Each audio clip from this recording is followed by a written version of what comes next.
ठरलं तर मग या मालिकेच्या आजच्या भागामध्ये अर्जुन गौरीला समजावतो आणि म्हणू लागतो, गौरी बाळा, तू शहाणे मुलगी आहेस ना, मग आता रडायचं नाही सायली.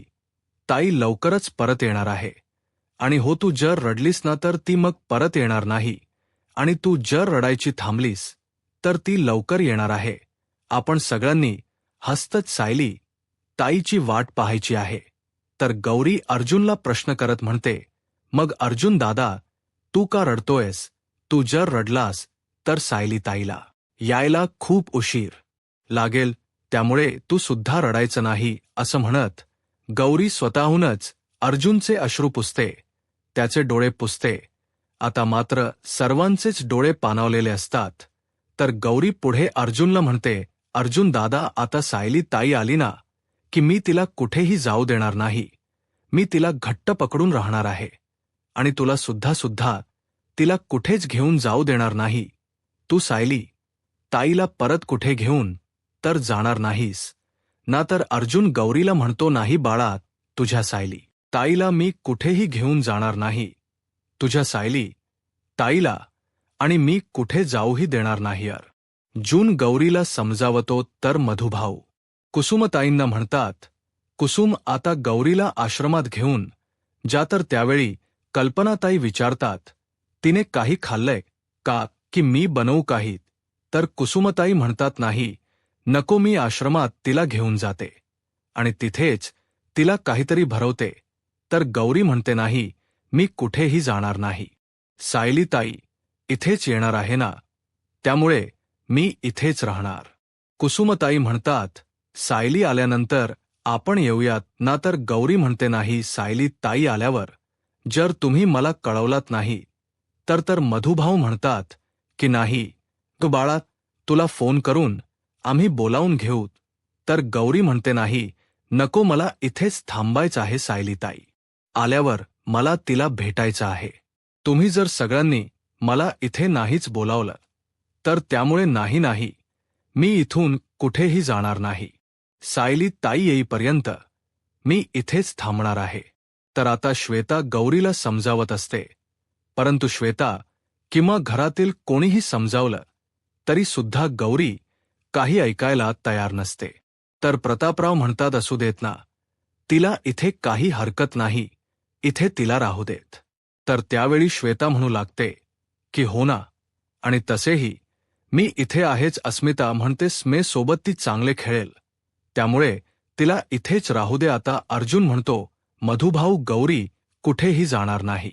सायली येईपर्यंत गौरी इथेच राहणार. तर अश्विन म्हणतो, हो ना, गौरीने इथेच राहणं खूप गरजेचं आहे, कारण जर ती इथे राहिली तर तिचं मन तरी रमेल आणि सायली वहिनी येईपर्यंत मलाही असंच वाटतं की तिला इथेच राहू देत. तर मधुभाऊ म्हणतात, तुम्ही सर्वजण एवढं म्हणत आहात तर तिला इथे राहू देत, माझी काही हरकत नाही, असं म्हणत मधुभाऊने सुद्धा गौरीला तिथे राहायची परवानगी दिलेली असते. तर अर्जुन म्हणतो, मी आलोच, असं म्हणत अर्जुन रूममध्ये निघून जातो. श्वेता गौरीला सांभाळत असते.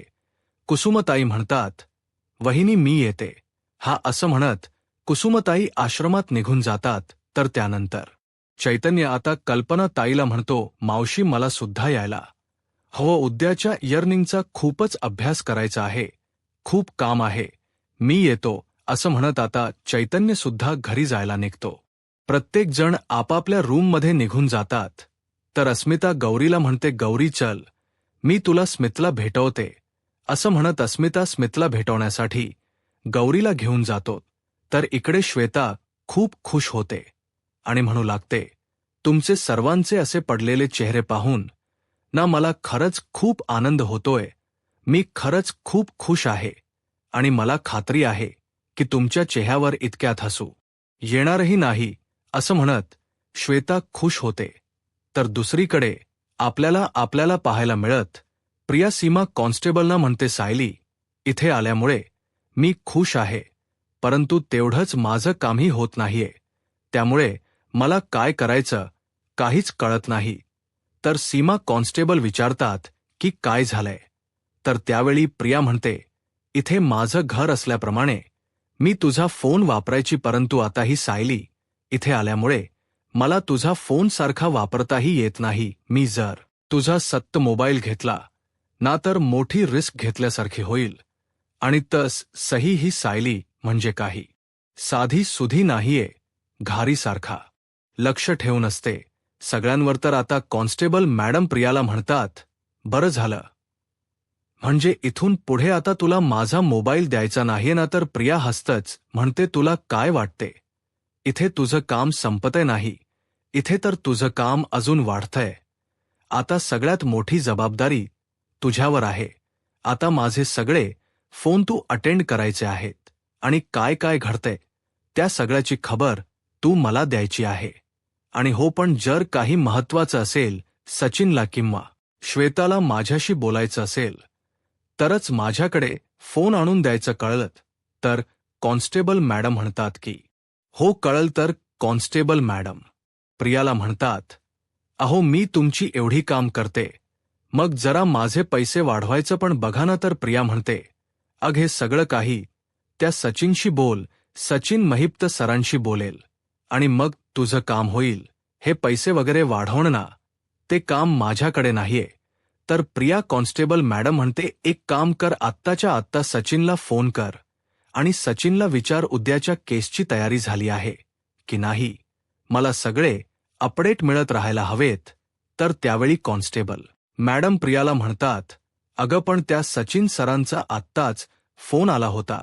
ते म्हणालेत की महिप्त शिक रे शेंडे वकिलांना भेटले आहेत. ते स्वतः त्यांच्याशी बोलले आहेत, म्हणजे सायरीला शिक्षा नक्की होणार. आता कॉन्स्टेबल सीमा आपल्या बाजूने बोलतात हे पाहून प्रिया अगदी खुश होते आणि म्हणू लागते, शहाणे, गती माझी, शिवाय तुझे खरंच पैसे वाढवायला हवेत. पण तसंही आता सायली इथे आल्यामुळे मला फार काही करावं लागणार नाही, कारण जे काही करायचं आहे ते सचिन महिप्त आणि नागराज अगदी व्यवस्थित करतील आणि त्यांचा तो असणारा वकीलच करेल. असो म्हणत प्रिया हसू लागते. तर त्यावेळेस कॉन्स्टेबल सीमा प्रियाला काही सांगणार तर त्यावेळी प्रिया तिला शांत करते, कारण सायली येत आहे हे प्रियाने पाहिलेलं असतं. तर आशाताई सायलीकडे पाहतात आणि म्हणू लागतात, सायली, तुला त्रास होतोय का, तुला बरं वाटत नाहीये का. तर सायली म्हणते, नाही, असं काही नाहीये. तर आशाताई म्हणतात, सायली, जर तुला उलटीसारखं वाटत असेल किंवा श्वास लागल्यासारखं वाटत असेल तर मला लगेच आवाज दे. अग सायली, तू 2 जीवांची आहेस, तुझी थोडी काळजी तर घ्यायला हवी ना. तर सायली आशाताईंना म्हणते, 2 जीवांची तर प्रिया सुद्धा आहे. तर आशाताई सायलीला म्हणतात, सायली, अगं मी ना खूप वर्ष जेलमध्ये काम केलं आहे, त्यामुळे मला माणूस ओळखता येतं. आणि हो सायली, तू अगदी साधी आहेस, तू असं काही केलं नाहीये. तुझ्या बाबतीत कोणीतरी चुकीचं घडवून आणतंय, या सगळ्यामध्ये तुला कोणीतरी अडकवत्य. पण त्या प्रियाला मी ओळखलं, ती प्रिया म्हणजे महापाताळ यंत्री आहे आणि काही दिवसांपासून डोक्यात वारं भरल्यासारखी वावरते. असं वाटतंय की तिनेच सगळं काही जिंकलं आहे. तर आता सायली आशाताईंना म्हणते, पण तिला कोणी थांबवत नाही का. तर आशाताई म्हणतात, इथे ना एक नमुनेच येत असतात, कोणाला आवरायचं. आता सीमा कॉन्स्टेबल नाटक करत प्रियाला म्हणतात, जेलर मॅडम म्हणत होत्या की तुझा आवाज जास्त येत असतो, यापुढे त्यांना तुझा आवाज यायला नको आहे. तर प्रिया नाटक करत म्हणते, पण मला बाथरूमला जायचं आहे, त्यासाठी तरी परवानगी मिळेल ना. तर कॉन्स्टेबल सीमा म्हणतात, हा मिळेल, चल, असं म्हणत आता प्रियाला तिथून घेऊन जातात. तर इथे आशाताई सायलीला म्हणतात, ही कॉन्स्टेबल सीमा आहे ना, हे तर प्रत्येक वेळी बघावत त्यावेळी ह्या प्रियाच्या सेलमध्ये असते, ह्या दोघांच चांगलंच गुंफल आहे. तर त्यावेळी सायली म्हणते, ह्या सीमाताईंमुळे नक्कीच प्रियाचा काहीतरी फायदा होत असेल, त्याशिवाय प्रिया कोणाला जवळ करणार नाही, कारण गेली कित्येक वर्ष मी प्रियाला ओळखते. जर तिचा काही फायदा होत असेल तर ती त्या माणसाला जवळ करतेच. तर आता आशाताई सायलीला म्हणतात, बरं ते सगळं काही जाऊ देत, तू स्वतःला त्रास करून घेऊ नकोस. या सगळ्या गोष्टींचा विचार करून तू स्वतःच्या तब्येतीकडे दुर्लक्ष करू नकोस. तू आराम कर असं म्हणत आशाताई तिथून निघून जातात. परंतु इथे मात्र सायलीला करमत नसतं. सायलीला सतत अर्जुनची आठवण येत असते. अर्जुन सोबत घालवलेले प्रत्येक क्षण सायलीला आठवत असतात. तिने आणि अर्जुनने आपल्या बाळासाठी लिहिलेली डायरी, तर अर्जुनने बाळासाठी रंगवलेली स्वप्न, अर्जुनने सायलीसोबत डोहाळे जेवणाच्या दिवशी काढलेले फोटो, त्या फोटोमधील गमती जमती, या सगळ्याच गोष्टी सायलीला आठवत असतात. तिला सतत अर्जुनची आठवण येत असते. परंतु तू पोटावर हात ठेवत आपल्या बाळाचा स्पर्श जाणवत सायली स्वतःला सावरण्याचा प्रयत्न करत असते. परंतु शेवटी अर्जुनची आठवण तर तिला येतच असते. तिला आठवण सतावत असते. आणि त्यावेळी सायली मनाशीच म्हणते, अहो खरंच मला तुमची खूप आठवण येते.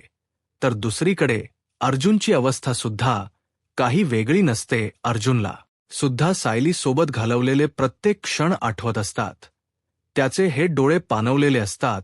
आपलं बाळ कसं दिसेल यावर दोघांनी एक काढलेलं ते चित्र, आणि त्यानंतर दोघांची चालत असणारी मज्जा मस्करी, आणि त्यातही सायरीला खुश ठेवण्यासाठी सतत अर्जुनचे असणारे ते प्रयत्न. दूध पिहत असताना दोघांनाही आलेली मिशी, आणि त्यावर दोघांनीही एकमेकांकडे पाहून हसणं आणि त्याच्या आठवणी आपल्या मोबाईलमध्ये कॅप्चर करून ठेवणं, अशा असंख्य आठवणी एकमेकांना आठवत असतात.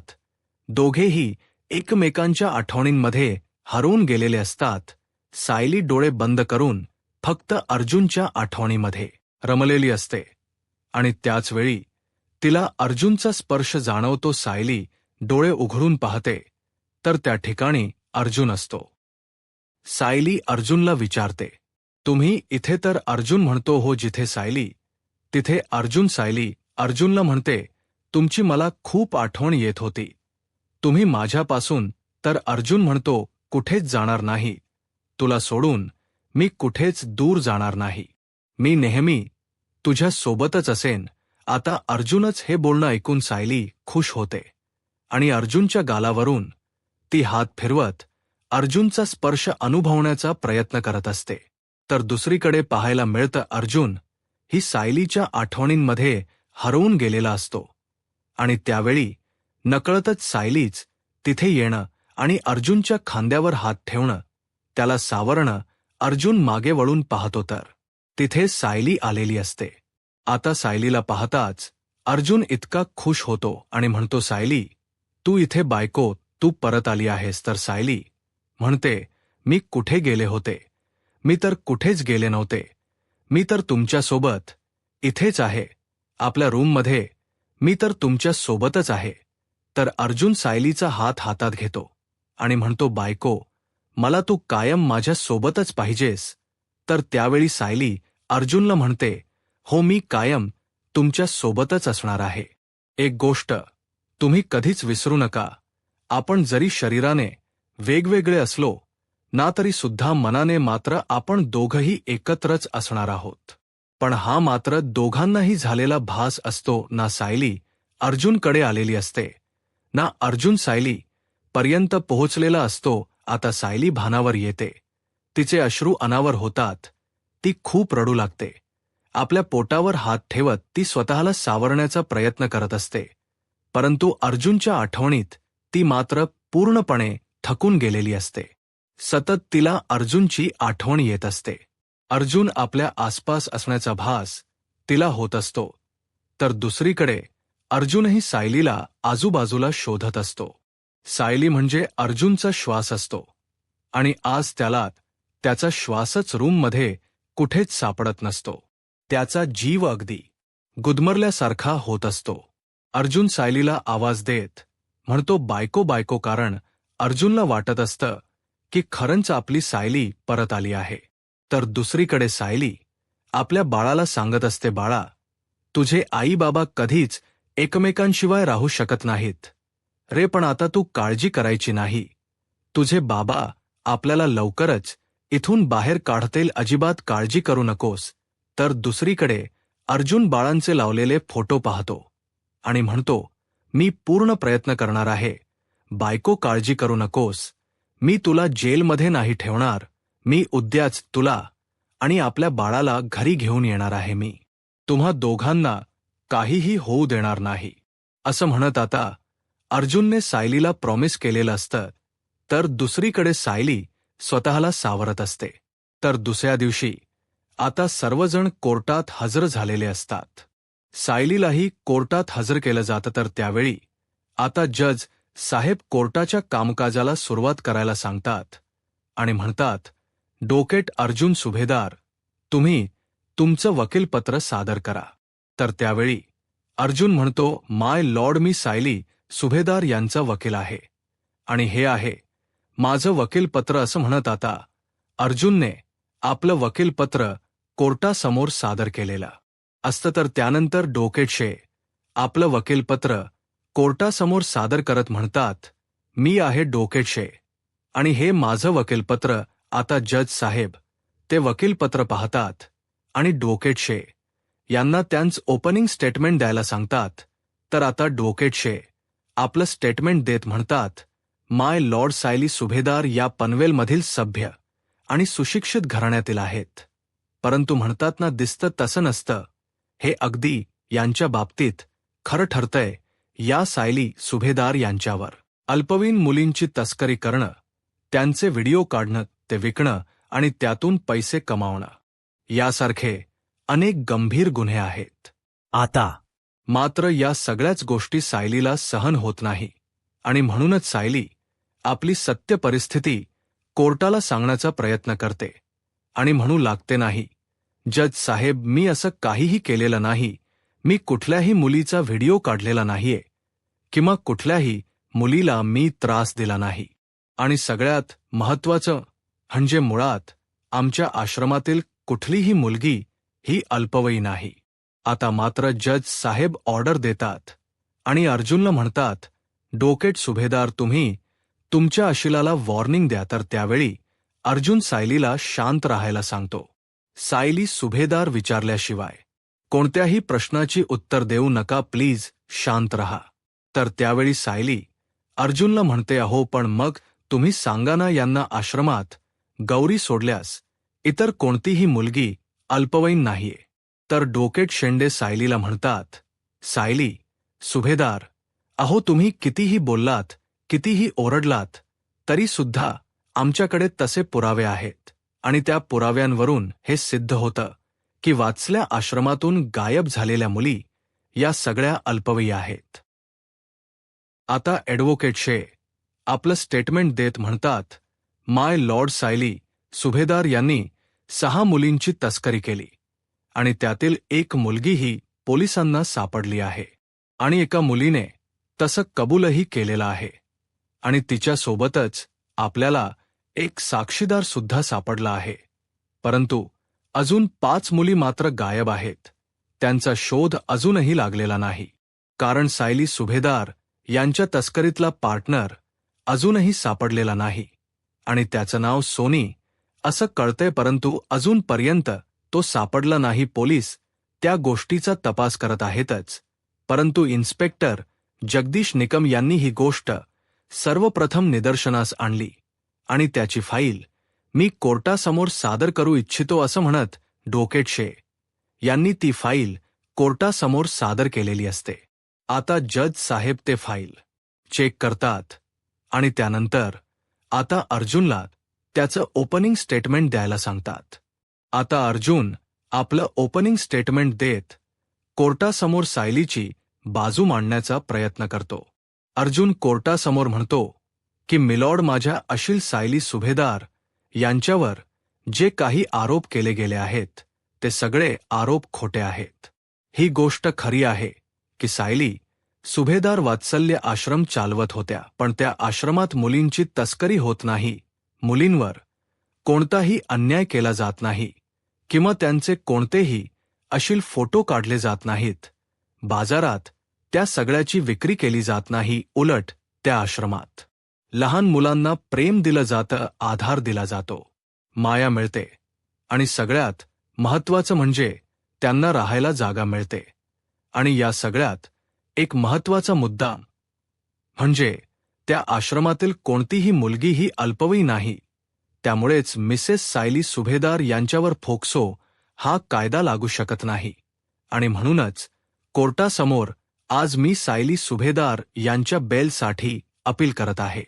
अर्जुन कोर्टासमोर सायलीची बाजू मांडत म्हणतो, मिलॉर्ड, आत्तापर्यंत सायली सुभेदार यांच्यावर कोणतीही केस दाखल झालेली नाही किंवा कोणतीही तक्रार त्यांनी केलेली, कोणतीही चुकीची गोष्ट, अशी कोणतीच गोष्ट पोलीस स्टेशनला कंप्लेंट म्हणून गेलेली नाही.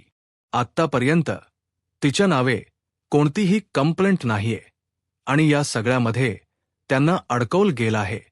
परंतु मी हेही सांगतो की हे सुद्धा मी कोर्टासमोर सिद्ध करेन की माझे क्लायंट या केसमध्ये सुद्धा निर्दोष आहेत. शिवाय सायली सुभेदार या 7 महिन्यांच्या प्रेग्नंट आहेत आणि म्हणूनच त्यांच्या आरोग्याची काळजी घेतात. त्यांना जामिनावर सोडण्यात यावं ही मी कोर्टासमोर विनंती करत आहे. परंतु त्याचवेळी डोकेट शेंडे ऑब्जेक्शन घेतात आणि म्हणू लागतात, ऑब्जेक्शन माय लॉर्ड, सायली सुभेदार यांच्यावर फॉक्सो हा कायदा लागला आहे. मग असं असताना ॲडव्होकेट अर्जुन सुभेदार सायली सुभेदार यांच्यासाठी बेल मागूच कशी शकतात? या केसमध्ये आरोपीचा साथीदार असणारा सोनी अजूनही सापडलेला नाहीये. माय लॉर्ड, अशावेळी साक्षीदारांवर दबाव आणला जाऊ शकतो. पीडित मुलींची साक्ष बदलली जाऊ शकते. मिलॉर्ड, आपण हा धोका नाही पद करू शकत. तर अर्जुन म्हणू लागतो, ॲडव्होकेट अर्जुन सुभेदार सायली सुभेदार यांचा वकील म्हणून मी तुम्हाला सांगतो की आम्ही तपासात संपूर्ण सहकार्य करू. तस्त सायली सुभेदार हे शहर सोडून कुठेही जाणार नाहीत. परंतु त्यांचीही नाजूक अवस्था लक्षात घेता त्यांना बेल मिळावी अशी मी कोर्टाकडे विनंती करत आहे. अर्जुन आपलं स्टेटमेंट सायलीची बाजू कोर्टासमोर मांडण्याचा प्रयत्न करतो. परंतु त्यावेळी जज साहेब स्टेटमेंट देत म्हणतात, डोकेट सुभेदार अशा कितीतरी महिला आहेत की या दिवसांमध्ये त्या आपल्या गुन्ह्यासाठी शिक्षा भोगत आहेत. परंतु इथे जेलमध्ये त्यांची सगळ्यांची अगदी व्यवस्थित काळजी घेतली जाते.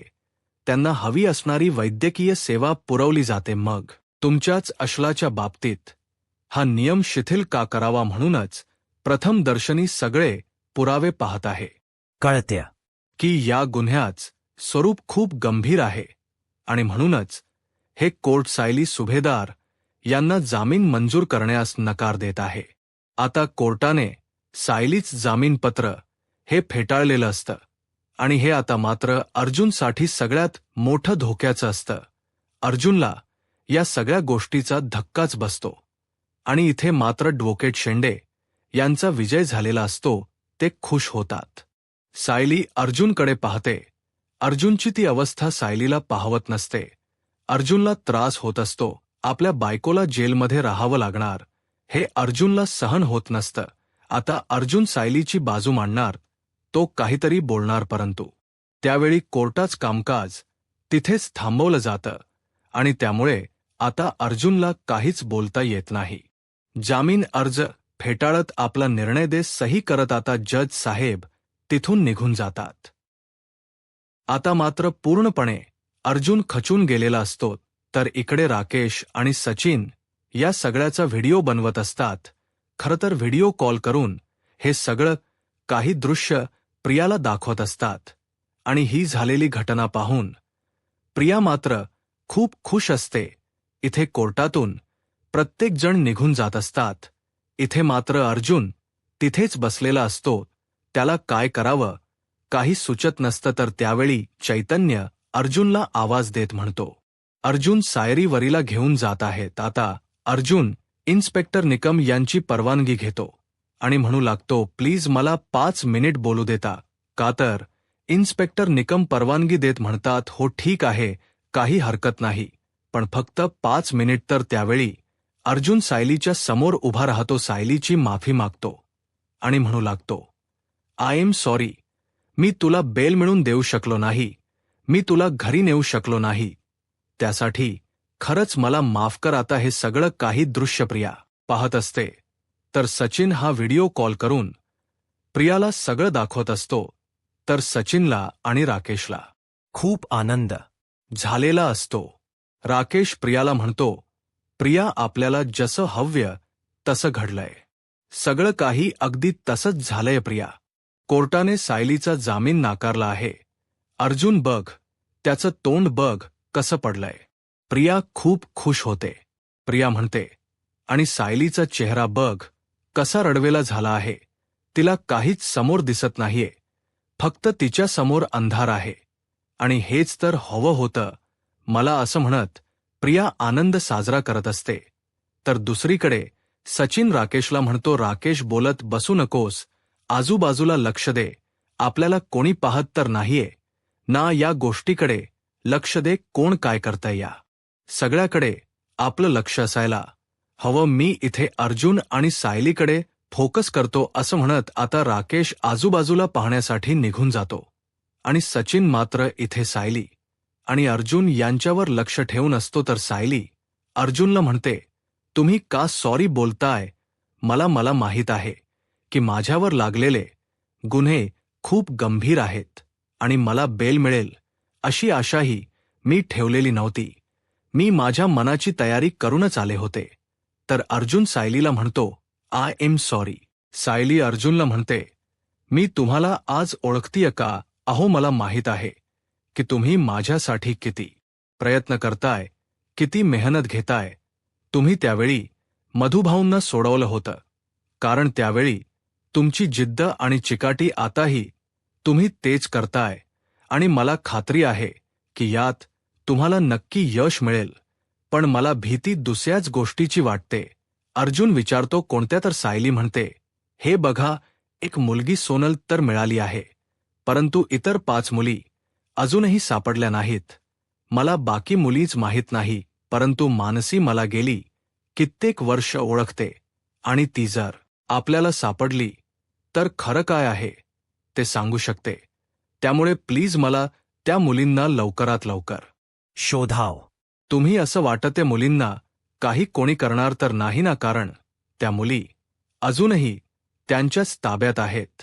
मुलींच्या बाबतीत जर काही चुकीचं घडलं तर त्यामुळे प्लीज तुम्ही मुलींना लवकरात लवकर शोधा. मला माझी काळजी वाटत नाहीये, मला माझ्या मुलींची काळजी वाटते.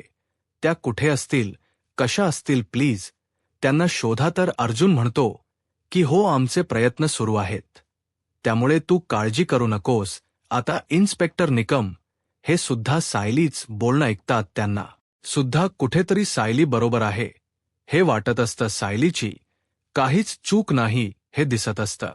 तर त्यावेळी अर्जुन शांतच असतो. तर सायली अर्जुनला म्हणते, तुमचा असा पडलेला चेहरा मला पाहवत नाही, हे तुम्हाला माहीत आहे ना. सायली अर्जुनला म्हणते, आता लढायचं नाही तर लढायचं आहे.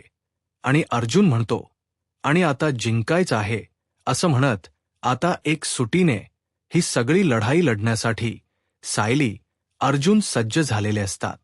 तर येणाऱ्या पुढील भागामध्ये आपल्याला पाहायला मिळतं, आता अर्जुनने सायलीच वकील पत्र घेतल्यामुळे अर्जुनला सायलीला भेटण्याची परवानगी मिळते.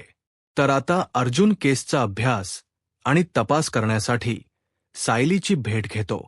आणि त्यावेळी अर्जुन सायलीला म्हणतो, हे बघ, ज्यावेळी सोनल आश्रमात आली होती त्यावेळी तिचं वय किती होतं, म्हणजे काही तिने सांगितलं होतं का. सायली म्हणते, नाही, तसं ती काहीच म्हणाली नव्हती. परंतु ज्यावेळी वडगावच्या जत्रेत आग लागली होती तेव्हा ती 3 वर्षाची होती. तिचा 3रा वाढदिवस होता हे मात्र तिने सांगितलं होतं. आता अर्जुन सगळी माहिती चेक करतो आणि म्हणू लागतो, या फॉर्ममध्ये असणाऱ्या माहितीनुसार 2 मे 2008 रोजी सोनल ही 3 वर्षाची झाली होती, म्हणजे आत्ता तिचं वय हे 21 वर्ष असायला हवं. तर सायली म्हणते, हो, आणि 2 मे 2008 लाच तिथे आग लागली होती. तर अर्जुन म्हणतो, म्हणजे तिचं वय कन्फर्म 21 वर्षच असणार. आता अर्जुन हे कोर्टासमोर कसं सादर करेल आणि सायरीला फॉक्सोच्या गुन्ह्यातून बाहेर काढेल. यूट्यूब चॅनलला सबस्क्राईब करा आणि व्हिडिओ लाईक करा. धन्यवाद.